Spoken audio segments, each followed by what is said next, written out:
One of the additional opportunities I had while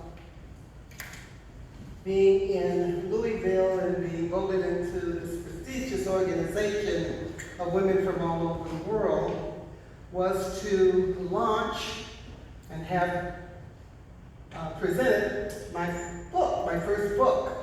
Those of you that are our staff parish know I've been writing a book, but we've kept it to ourselves, and even now I was reluctant to share it only because it's not yet ready for you to go get it somewhere. But I did write this book, and it ties in with our sermon quite well. And I know my sisters knew I wrote a book, and they also were so excited and were there to celebrate me. The name of the book is Manna Moments. Manna, which falls from heaven in the Exodus account. Manna Moments, a journey from captivity to liberation. Manna Moments, a journey from captivity to liberation. And I quote in part, because it talks about faith in part in this book. It talks about the fact that there are many persons captive to countless situations. We can be captivated in a relationship that's not healthy. Or like my friend Danielle Strickland that I quoted in your words earlier this morning in the quote, captivated by drugs and alcohol, fought her way out, made it out. Many of you have struggled with alcoholism. Some of you are in closets of despair, afraid to acknowledge even who you really are. You're captive. You're caught. It's like being in a web of discouragement and despair. And the journey of faith that I proclaim in the gospel of Jesus Christ is a journey that requires a fight. That God gives you and God gives me a measure of faith. But that which is given to us from birth, it will not be enough to get us through the hell that sometimes life dumps us in. That which you have received as a gift has to be nurtured. And it is nurtured in affliction. It is nurtured in rejection. It is nurtured in the horrors and the reality of life on life's terms. We don't necessarily get to choose our own battles. But as a person of faith, you will experience, and for many of you, you are experiencing a battle. Hear these words. Your faith will feel wobbly at times. However, you have the innate force of faith given to you as a gift to work with. Fight forward. Press without hesitancy. You are programmed to excel. Always assume you have what it takes and do not hesitate to stand in front of the mirror regularly and remind yourself of this truth. God did not set you on this course of action for you to fail. You are born to excel and not fail. But you will have to fight as you live into your new identity. The same God that carefully oversaw your original beginning is working faithfully in the background on your behalf. The truth of the matter is, oftentimes it's very much in the background. The truth of the matter is that you can have situations and issues that you are fighting in your life that are so hard, so painful, and for some maybe ashamed to even share what the real issue is. It gets played out in erratic behavior. It gets played out in overeating, drinking, sexual promiscuity gets played out as we're trying to fill the void and the hole that is in our soul. It gets played out in destructive ways. Jesus in his text this morning talks about the compassionate love of God that takes note of your struggle and my struggle. Not the same, but struggle is struggle. And he talks about his ministry. And he shares that he came to cast fire on the earth. And how he wishes it were already kindled. In other words, Jesus looks at your situation, and Jesus looks at my situation, and Jesus said, I wish this was over. I wish they didn't have to hurt. I wish they had to go through this kind of pain. But I came to give my life so that they might be resurrected from the clutches of captivity. That the scales will drop from their eyes, and they will know their value and their worth. And that they'll be able to do what is necessary to be free. That they will count liberation as a high cause and a journey to push toward. That when they are at their lowest points, they will know they've not been abandoned. Jesus shared in his teaching that he too was going through that severely wrenching, tearing point called death. In order to introduce to you and to introduce to me that through many resurrections, we too can live. Through pressing through to a higher version of ourselves, we too can become all that God has called us to do. In this particular text, Jesus is very clear that one of the battles that you will fight and I will fight will be around relationships. That there will be toxic people that are a part of our lives that we have to let go of. That there will be people who have been strategically positioned to build our faith muscles by requiring us to push when we want to quit, to keep going when we want to give up, that there will be opportunity to grow, but we're going to have to choose to grow, we're going to have to choose to fight, and that when times come when we fall down, and we feel as if we're falling apart, when there seems to be nobody to the right or to the left, that the very person that you thought would be there for you, to support you, to help you, to celebrate you, are nowhere to be found, that you will come to understand that what you have is enough to get you through to where you have to get through to. Jesus suffered so that we might get a glimpse of the reality that on the other side of suffering and pain and anxiety, there is liberation.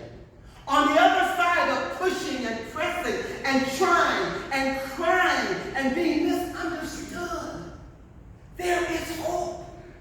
That in order to live as people full of hope, we've got to endure some junk to get to the place of hope.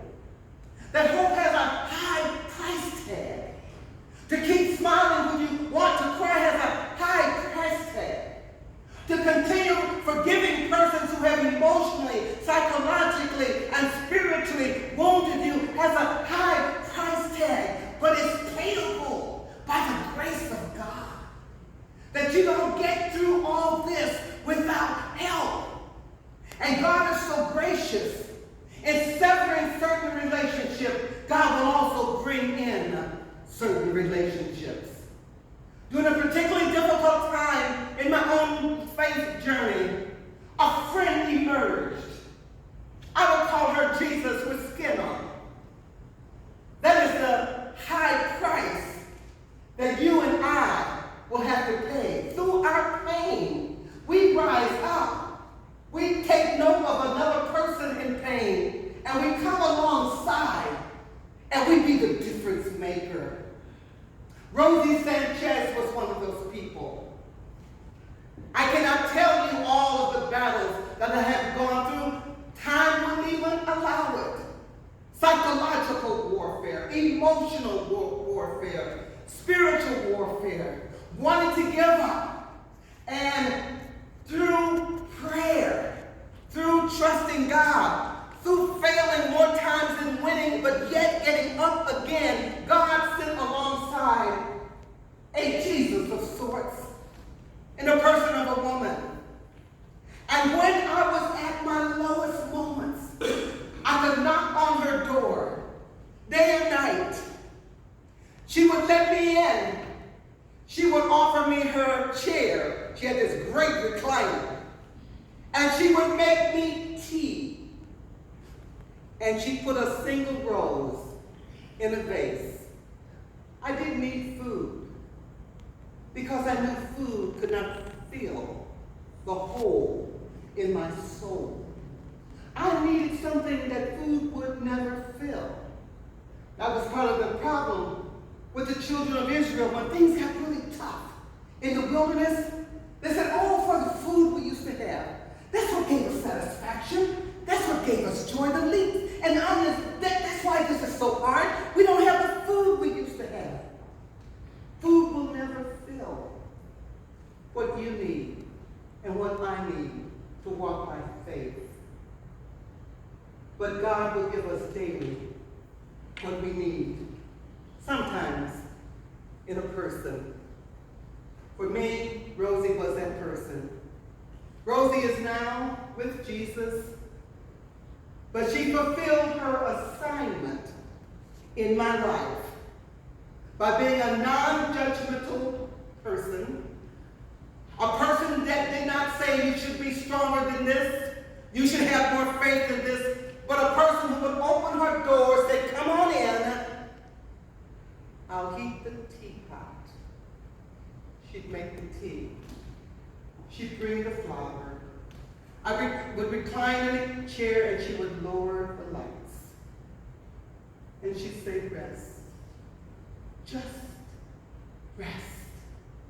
This did not happen one time. This happened countless times.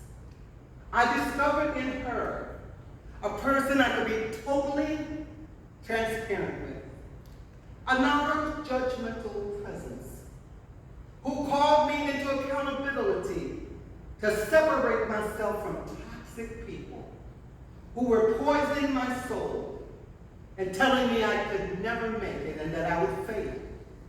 To separate myself from people who would mock even my faith. To come apart in a quiet place and be refreshed and be encouraged. Through every struggle that you go through every struggle I've been through, and continue to go through living life on life's terms, we are reshaped and reformed to be that breath of fresh air, to offer ourselves as a living sacrifice, to encourage someone else. I am assured that I might have been among the counted as suicide persons if she had not been there at critical moments.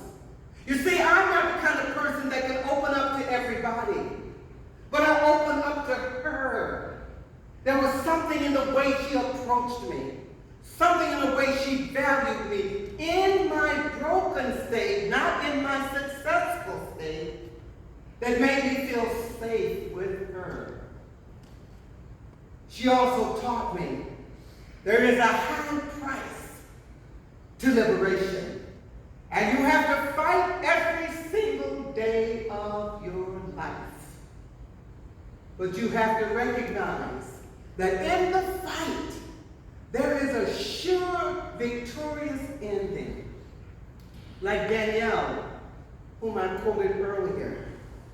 The journey to liberation is well worth the cost.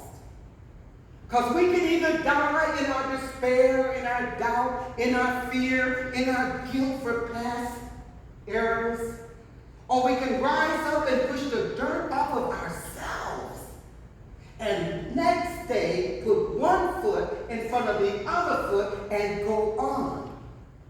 With the understanding that it's costly, but it's worth it.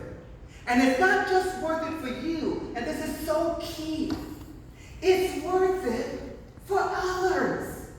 Your life, your battle, your journey, your own liberation is for the specific purpose of reaching your hand out to another brother, to another sister who you see where you were. Not condemning them, not telling them they should have more faith, but taking them by the hand and being the manner of the moment that they need, that they may go on. We are graced to be liberators, but it is hard to be a liberator if you don't believe in liberation. It's hard to be a liberator if you continue to wallow in your own despair, doubt, fear, and unbelief, and not even try.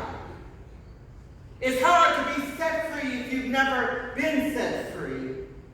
And it's never, ever possible to be set free without Him and without help. I thank God for the ministry of Jesus Christ. He went to the outcasts, the pushed aside. He hung out with sinners. He partied with them. He didn't care about his reputation. His compassionate love for the victim and the victimized was so strong that he crossed over the lines of all protocol just to reach one person. And his passion and desire for all to be set free burned within him. It's as if he is saying to you and me from the text, I am not at peace until you are at peace. I have no joy until you experience fullness of joy.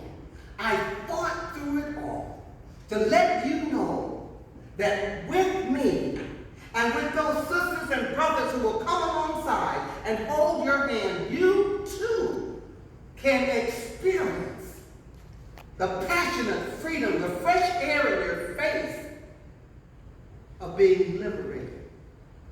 Now this fight will go on and on. You'll get liberated for one thing and then something else will rise up.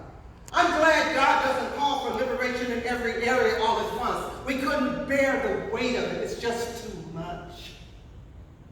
But for every time that you can get up because of the grace of God and because of someone who came alongside, you will be stronger, you will be healthier, and somebody, life, very life, is going to be snatched from a place of death because you got up. Not because you felt like it, but because grace was there one more time.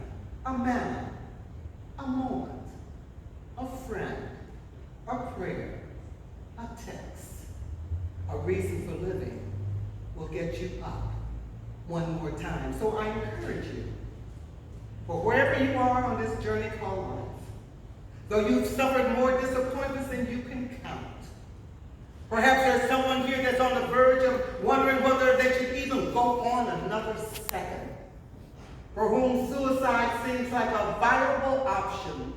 I say to you, I scream to you in your pit and in your abyss, get up. There's a God who needs you. There's a people who will love you.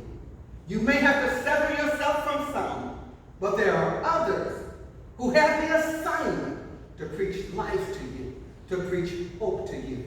And you only have to do it one day at a time. Let's pray. Most holy and gracious and loving God, thank you.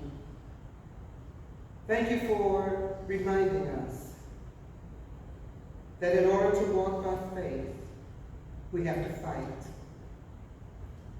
Thank you for reminding us that you'll grace us for the fight, and you will bring persons alongside to help us. Thank you for your compassionate and powerful love that won't quit. Thank you that regardless of how many times we have failed you, even as we have misused what you have so generously given us as a gift, that you never ever stop seeking us loving us. And even now your son Jesus is praying for us, that we make it.